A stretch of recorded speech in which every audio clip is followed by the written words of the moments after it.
Om Purnamadah Purnamidam Purnat Purnamudachyate Purnasya Purnamadaya Purnamevavashishyate Om Shanti Shanti Shanti Harihi Om.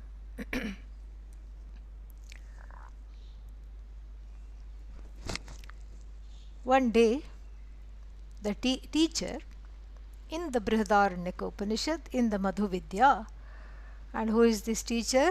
A rishi by the name of Dadhyaṅ. This Rishi Dadhyaṅ was approached by the Ashwini Kumaras, twins. And these Ashwini Kumaras, they have various origins, but the most accepted one of all is that they are sons, twin sons of Lord in the form of the sun. So, Surya Bhagavan's sons, Ashwini Kumaras, and they approached Rishi Dadhyaṅ, the Acharya, the teacher, for self-knowledge.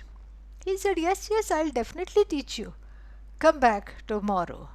The next day they go, all bathed and put vibhuti and everything. They go, and then they are turned away. Off with you. I am not going to teach. Who said I am going to teach? Very strange. For a teacher of sage Dadhyaṅ's caliber, extremely unusual. As I said yesterday, yesterday for me, okay, yeah. As I said in the previous class, that the Hindu culture is one in which the given word is highly valued. In fact, a given promise is never transgressed. You have to keep the given word. And based on one promise, we have a whole epic called Ramayana. Based on the promise of the given to the stepmother of Rama, Kaikeyi, by her husband, the father of Rama, King Dasharatha. He had given her 2 boons. And when she tried to encash them, that is when the whole Ramayana comes out. Because she says, I want my son to be coronated as the king, and your son, Rama, from another queen, should be sent to the forest. And based on that is the whole Ramayana. And then the Mahabharata is based on another promise. Arjuna comes having won over Draupadi. He was already very much fond of her. And then Draupadi had what is called a Swayamvara. Swayamvara is an ancient wedding custom reserved for royalty, of course, where the bride, the girl, chooses her own husband from a number of other kings and high personages presented. So she goes around the room, and then each king will have a henchman who will say, my king is so and he has done so many things. And then, if she passes him by with a garland in her hands, that means he's been rejected. Dejectedly he sits down, and then she goes to the next one and listens to what is called pravara, means the history of this particular king. So then she chose Arjuna, and they got married, and then Arjuna excitedly brought the bride back to his mother. Kunti was in the puja room doing worship, and he wanted to surprise. Look at what I have got, because he thought she would just love Draupadi and be so happy with this surprise. Look at who I brought, look at what I brought, he said. And then she didn't want to be disturbed from her worship. So she said, I have told you, my son, whatever it is, share it equally with your brothers. The words have come out of her mouth, and based on that is the entire Mahabharata. We don't know who to praise, whether we should praise Kunti because her word was kept, or we should praise the elders who hurriedly convened an assembly to decide how this arrangement would take place. or we should praise Draupadi because of agreeing to this arrangement. Amazing, just amazing. But this is what the given word is. That too by just ordinary actors. Kunti was not a sage. Kunti is not presented as somebody great. I mean, she's great in her own way, but she's just a character. And so is Kaikeyi, just a character, respectively, in the Mahabharata and the Ramayana. And so, but still, the word, the given word is so important. And here we see someone of the caliber of sage Dadhyaṅ transgress his own word, and he's shooing them away. He looks nervous and he says, no, no, no, go. I'm not going to teach you. And then this sage had met his match in the Ashwini Kumaras. In the Ashwins, he had met his match. Because imagine, if when you go to a teacher and say, please accept me as your disciple, there is a lot of vulnerability. There is a great vulnerability. You have to transcend so many barriers, including your own resistance, fear of rejection. And then, oh my God, what am I doing in choosing somebody as a teacher? Oh my God, OMG, where will I lead? What if this person turns out to be not a good teacher? What to do? All these fears are there. There is a deep, a vulnerable core that is activated in asking somebody to be your teacher, because it is vulnerable, because it is at the core one is a devotee. And this is nothing other than the knowledge of the self. So there is a lot of trepidation and fear. And anybody else, had they been rejected like this by the Guru, they would have gone under the covers and never emerged. This would have triggered so much trauma from the past. Oh, this is a terrible rejection. Oh, the dejection. Oh, forget Upanishad, forget Brahma-Vidya. I just don't want to look at another teacher in the face. This is what people would have thought. But Ashwins were very confident, self-secure individuals. Very, very nice. And then so what did they do? They said, oh teacher, this is unlike what we know you to be. We don't know you, but we have heard of your prowess. What is the matter? Please confide in us and let us remove whatever the source of obstacle is, so which keeps you from teaching us. What has happened? See, this is such mature students, and by default the Upanishad is telling us that we have to have this kind of an emotional maturity in order to gain this knowledge. This kind of an emotional maturity is needed. This is what it's telling us. Amazing.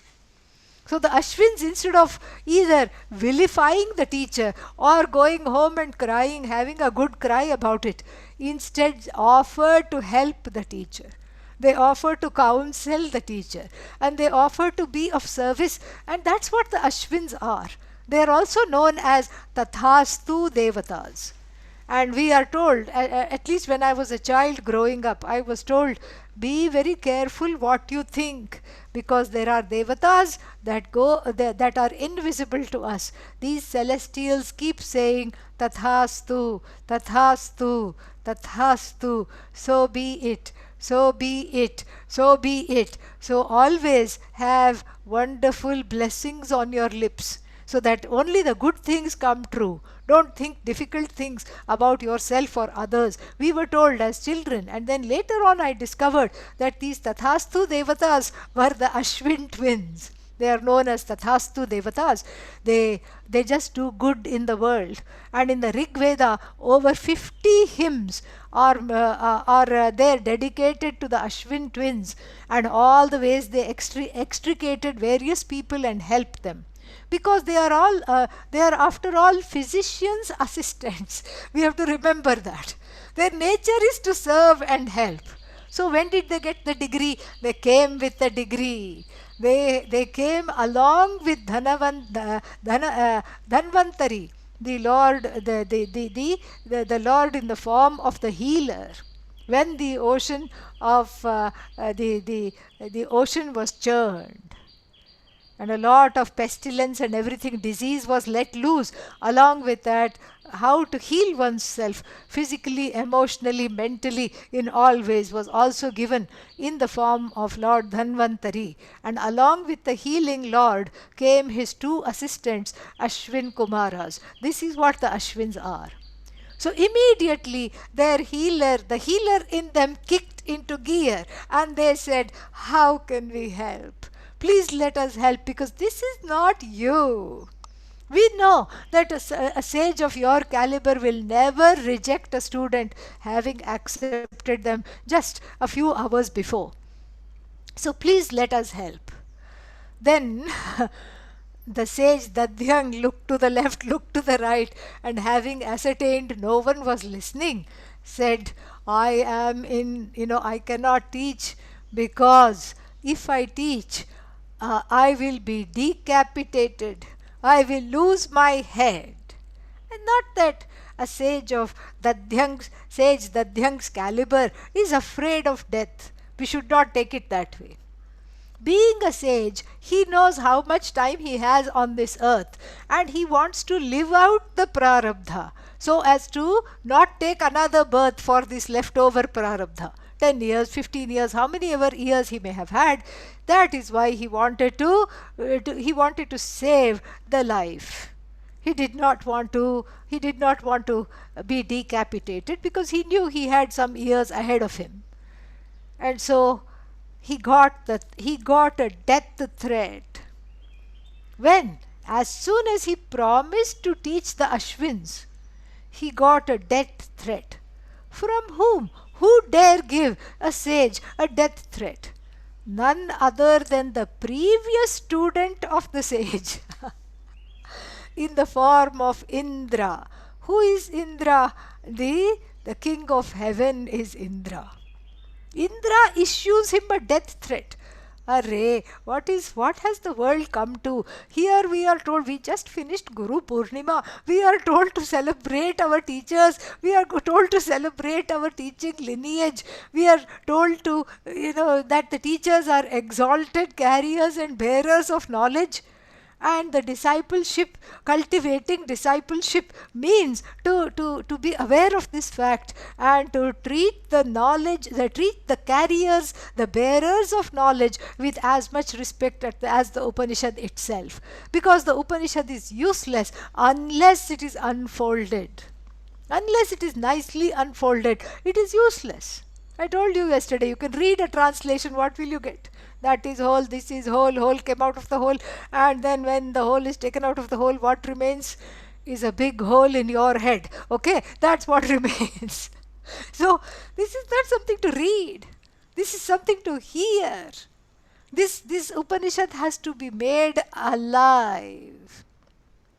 Otherwise, you will just, it will not touch the heart. And so therefore, the teachers are to be revered.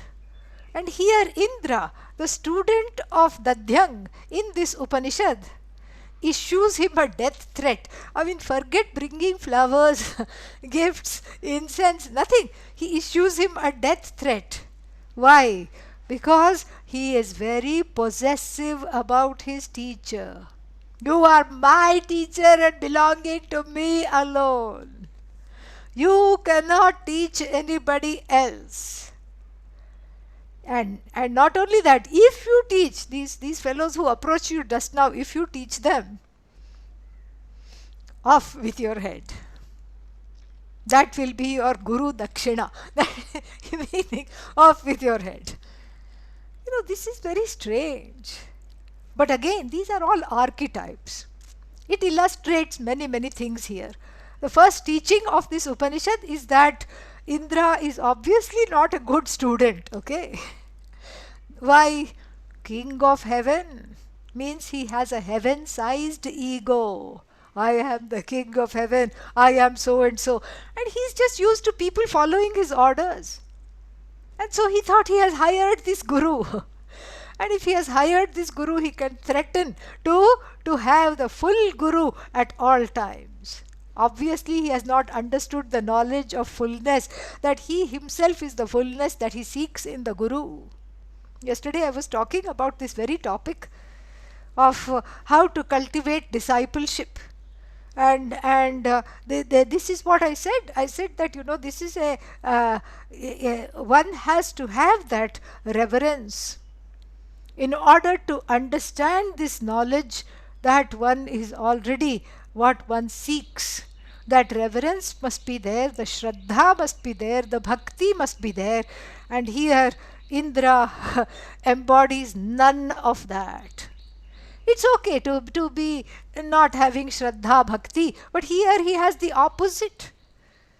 And he makes a mistake which many of us frequently make, thinking that in possessing the Guru, one can possess the knowledge. No, not at all. The aspects of the Guru that you can possess are what? The body of the Guru, the mind of the Guru, the senses of the Guru, namely that which you can objectify. What the Guru represents is not something that you can objectify and grasp as an object, except as the truth of yourself. How beautiful this! The teaching hasn't even begun, and we learn the basics of discipleship. And what is the basics of discipleship? Not to be the negative archetype that Indra represents in this story. Akhyayika means story of the Upanishad. We already have got a powerful teaching. We have the positive archetypes in the form of the Ashwin Kumaras, and we have the negative archetype of the student in the form of Lord Indra. Perhaps this is why Indra is a student in many Upanishads. He didn't get it here. He wanted to possess the Guru. And in possessing the Guru, he thought he is owning the knowledge. No. The personage of the Guru embodies the knowledge. You can tie up the Guru and threaten to decapitate the Guru, but if the Guru teaches someone else, but this is the knowledge of the infinite. The more the Guru gives of this knowledge, the more it increases, because it is infinite. It will never become less. This point is not understood by Indra. And he also, in his rashness, in his rajasic impulsiveness, doesn't understand that possessing the Guru is not possessing the knowledge. And to possess that knowledge, one has to open in a spirit of shraddha and bhakti. He doesn't understand. So therefore, in most of the Upanishad, Indra is a student. He is a permanent student, one would think, because he has to get his ducks in a row. Shraddha, reverence, bhakti, devotion, surrender, all this he has to learn. And therefore he is a student in the Kenopanishad. He studies with a female teacher in the Kenopanishad. The goddess Haimavati Uma teaches him. And then in the Chandogya Upanishad, in the 8th chapter, he is still a student. He studies with Lord Prajapati for 105 years. He studies. 33 years at a time he studies.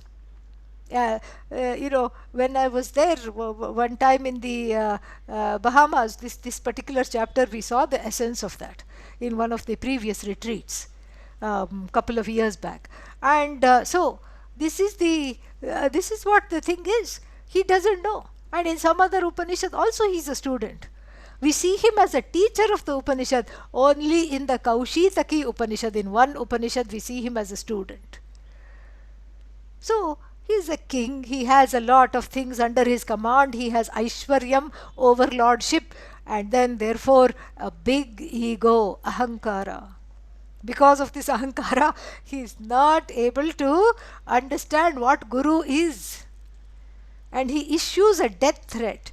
If you teach with this mouth, he says, I am going to cut off. If you cannot, this you belong to me. You are my teacher. And what is the teaching from it? Possess the teacher and lose the teachings. This is what it is. possess the teacher and then be possessed by some kind of a demonic, instinct in your head. Lose your sanity, lose the chance of the teaching. So, but this kind of possessiveness exists in the world. People get this all the time. Less so in Zoom, We have now Zoom ashram, okay? So in the Zoom ashram, it is less. But otherwise, if it's their group of students sitting, people come to me and say, "You are not looking at me." One person came and said, "You are always looking. I have seen that you are always looking at all these other people. You are not looking at me." And then I said, it will help if you don't sit behind the basketball player who's very, very tall. So this person, this lady, very petite, used to come and sit behind a tall man. And then complain, I was not looking at her. You see, this is, how can I look? If you're sitting behind a basketball player, I'll have to play dodgeball and look at you like this. And then it'll be disturbing for all the other students. Thank God, in the Zoom Gurukulam or Zoom Ashram, we don't have this problem. I'm looking at everyone equally all the time. This is nice. But then these problems do exist. I want the Guru only to love me. I want the Guru only to teach me. This is not just an Indra problem. This is everybody's problem. But one has to overcome it in order to receive the knowledge. That is the first teaching of the Upanishad, of this Upanishad, Madhu-Vidya portion of the Brihadaranyaka Upanishad, even before the text formally begins. So we have on the one hand the negative archetype of Indra as a Shishya. He is a Ashishya, not a Shishya. And then we have the positive archetypes in the form of the Ashwin Kumaras, who excel in two ways. They excel by not taking the teacher's disturbance personally. They understand that something big must have happened for the teacher to say this. They have a lot of Shraddha in the teacher, even though they are yet to study from him. Shraddha means reverence. And so because of the Shraddha, they are able to sit down and find out what is the problem. And not only because of the Shraddha, but because of their own emotional maturity, which is needed for the student of Vedanta. And what does this emotional maturity look like? The emotional maturity looks like exactly the persona of the Ashwin Kumaras. Instead of going into a doldrum tantrum, why me? Why did the teacher do this to me? What did I do? I am so good. Why am I having this?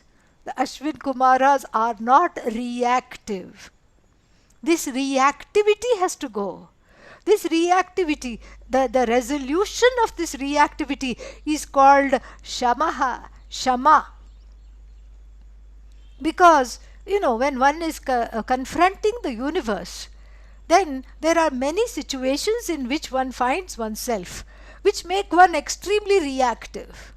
Oh, what, why, what, offensive, defensive, all the time, explaining oneself, and then, like a ninja, offensive and defensive. Shield in one hand, sword in the other. Always defending oneself and always offending others. Sometimes offense is the best form of defense. Hiding behind all this front. The jiva, the individual, has a front where one plays tough. One plays like, oh, I am the greatest, east or west, I am the best, and behind that front is a cardboard cutout. That's all it is. Shallow. And what does it mean for this jiva to have a front? It means the jiva is constantly affronted by situations in the world. Always offended. Always needing to defend oneself. And we see the Ashwini Kumaras have a lot of Shama. Have a lot of another thing that goes with Shama, Dama. Bahyendra Nigraha Damaha. The the having a say over the organs of action is called Dhamma, which Indra doesn't have. Indra's vak, he has no vak tapas, he doesn't have any discipline with regards to his words. No Shama, no Dhamma. But the Ashwins are the opposite. They have Shama, Dhamma, Uparati, willing to let go of whatever their agenda is, and then willing to give up whatever it takes for the study. Titiksha, forbearance. They are able to overlook their own vulnerability and hurt at being rejected and sit down with the teacher, give the benefit of doubt to the teacher. That is Shraddha. And Samadhanam, single-minded focus, as you will see as the story progresses. They want the knowledge so badly that nothing will deter them, not even the death threat by the Lord of the heaven. And so, Dadhyaṅ, the sage, sadly confesses the reason for not being able to teach them. He says, no, you are the best students. I am very fortunate to have you. But unfortunately, I have a death threat hanging on my head. Hanging on my head is the sword, Vajra, the sword of Lord Indra is dangling above my head. The moment I teach, it will just cut me off. I will die. It's not that I'm afraid of death. I'm not afraid of death, but I know I have some years to go. I know that with the power of my meditation and the power of my sadhana, I know this. And I don't want this Indra to interrupt my prarabdha. And that's why, young fellows, dear ones, that is why I cannot teach you. And then the Ashwins say, I have an idea. Don't worry, we will not let you die. In fact, we will cut off your head right now. And Sage Dadhyaṅ thought, my day is really not going well. The previous student threatened to cut off, and these students wannabe are saying, even before that fellow cuts off your head, we will also cut off your head. We will cut off your head first. Ayyayo! Why did I become a teacher of Brahma-Vidya? Why am I a teacher of self-knowledge? And it is heard in the Shastra, the teachers of self-knowledge are revered. And look at my prarabdha, look at my karma. If he was thinking that, immediately the Ashwins clarified what they meant by we will cut off your head right now. So they had a because they are physicians, they are surgeons' assistant, they are surgeons. They are the first surgeons. And then what did they say? Indra said he will cut off the head if you teach using your head. We have an ice chest here we have brought. We carry all our first aid kits with us. After all, we are healers. We never know when it will be needed. So we have an ice chest. And then we are going to cut off your head and preserve it on ice.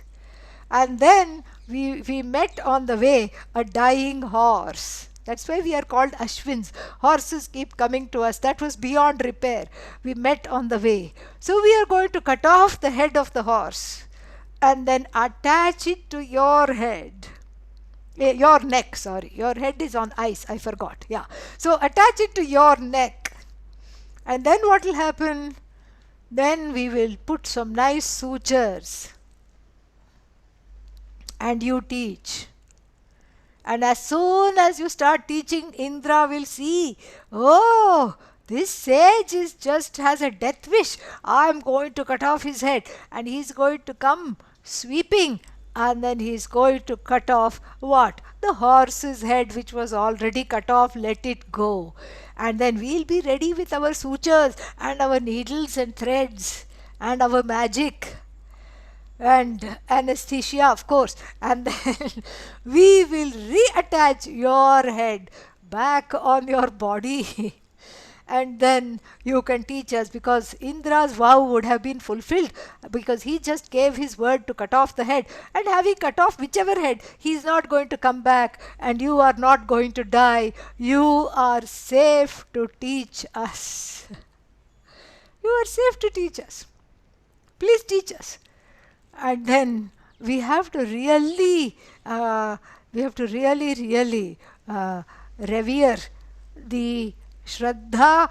I mean, that the student has Shraddha in the Guru is unremarkable, because that is one of the qualifications for the knowledge. But the Guru has so much Shraddha, so much reverence in and trust in the students. He says yes to this to this very, very sketchy plan.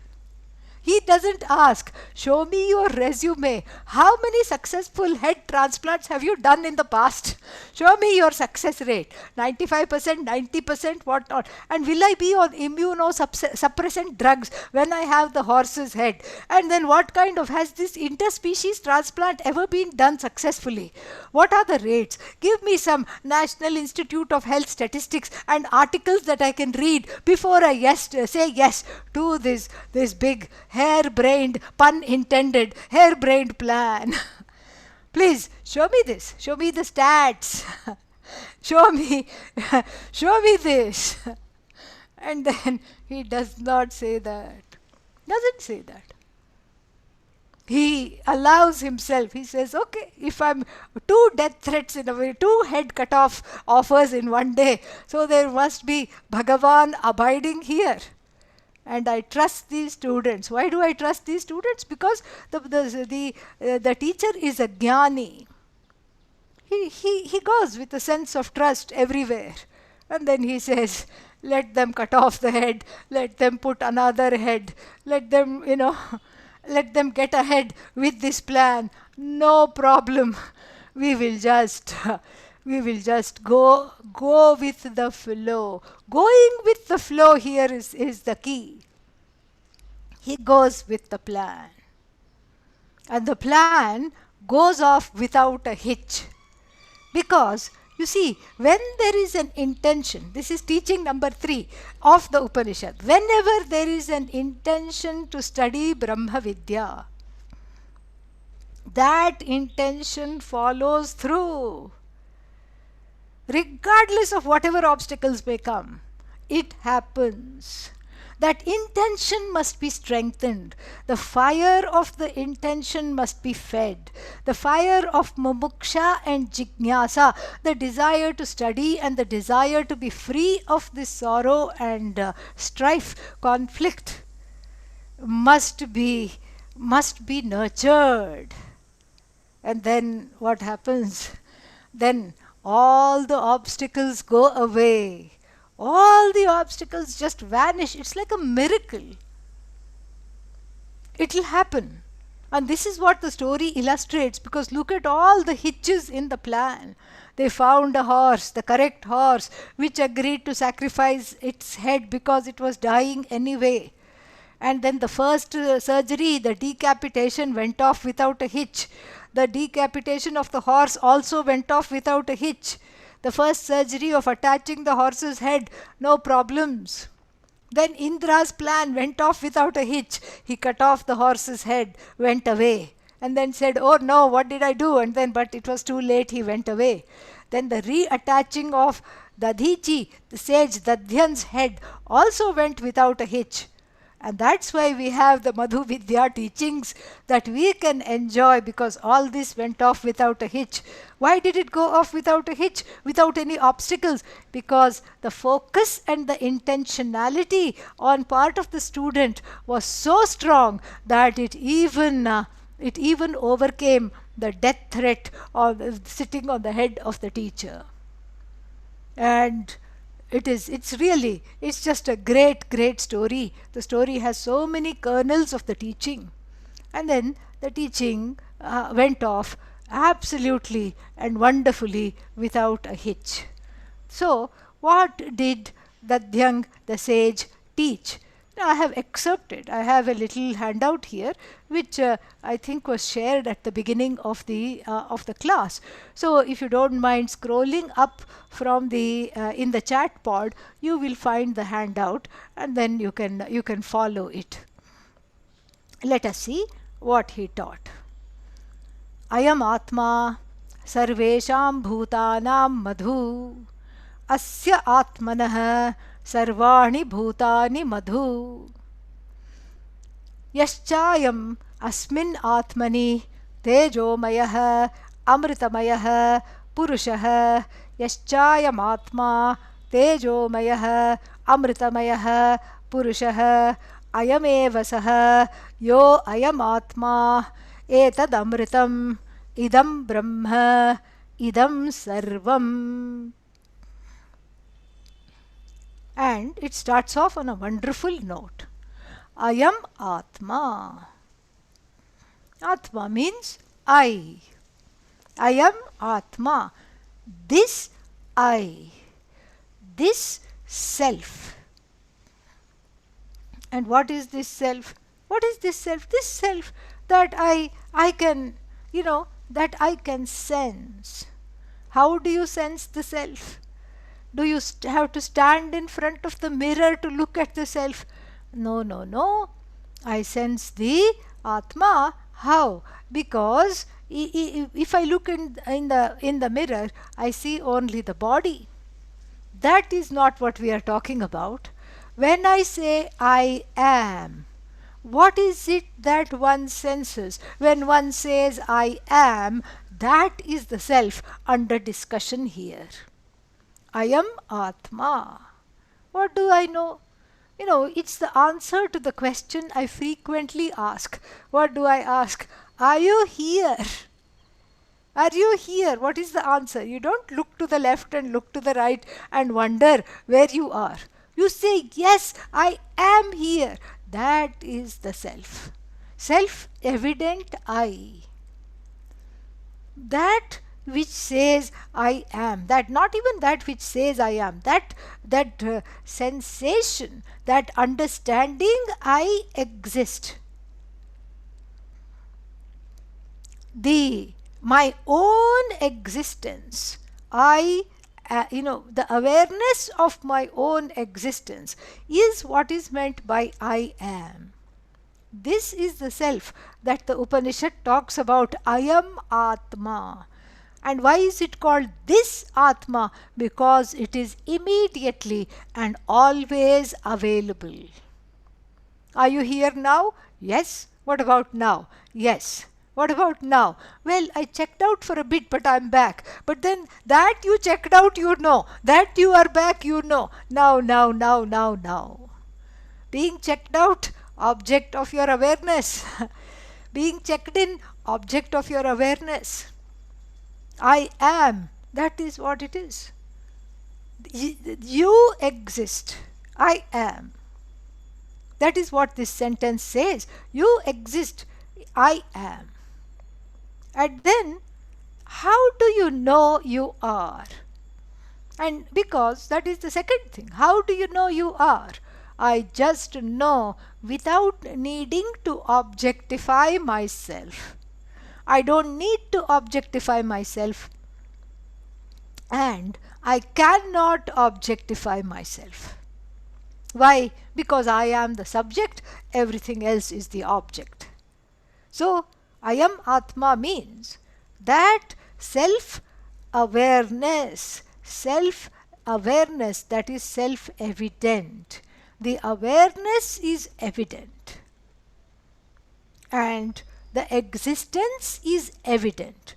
My existence is evident to me. That is what is meant by self-evident. I don't have to check with a significant other, a friend, a partner, anybody. Do I exist? No. I already know. And this existence is inextricably linked with my awareness. The existence is there and I know I am, so the awareness is there and it is an awareful existence. It's a sentient existence, an awareful existence which I know. And so this is what Atma is. I am Atma, this I that is sensed, this I that I know myself to be, is free of the body-mind-sense complex is the Sakshi, the observer, the witness of the body-mind-sense complex, the witness of everything that is there in the Jagat. This I is existent and it is known to me as I am. And that known to me means I am aware of my existence. I am and I know. These two things go together. Aham asmi sada bhami. I always shine as I am, I am, I am. What about in sleep? I am, but there is no mind to project that knowledge I am. That's why when you get up from sleep, you say, I slept well. You don't get up from sleep and wonder if the neighbor slept. You know you slept. That which covers all the three states of existence. Sleeper, I am. Dreamer, I am. Waker, I am. And who is this I? Neither waker, nor dreamer, nor sleeper, because those are just statuses. Those are just statuses along the way that the I as though assumes. But the I is free of being sleeper, being waker, and being dreamer. In Vedanta, it's all a one-way street. Dreamer, I am not the dreamer. Sleeper is me, I am not the sleeper. Waker, of course, is me, I am not the waker. Who am I? I am that which visits the dream state, visits the sleep state, visits the waking state. And I am that which is unaffected by all that happens in all the states. I am stateless, the stateless Turiya Atma, the stateless I that is not affected by whatever happens to the body, the mind, or the senses.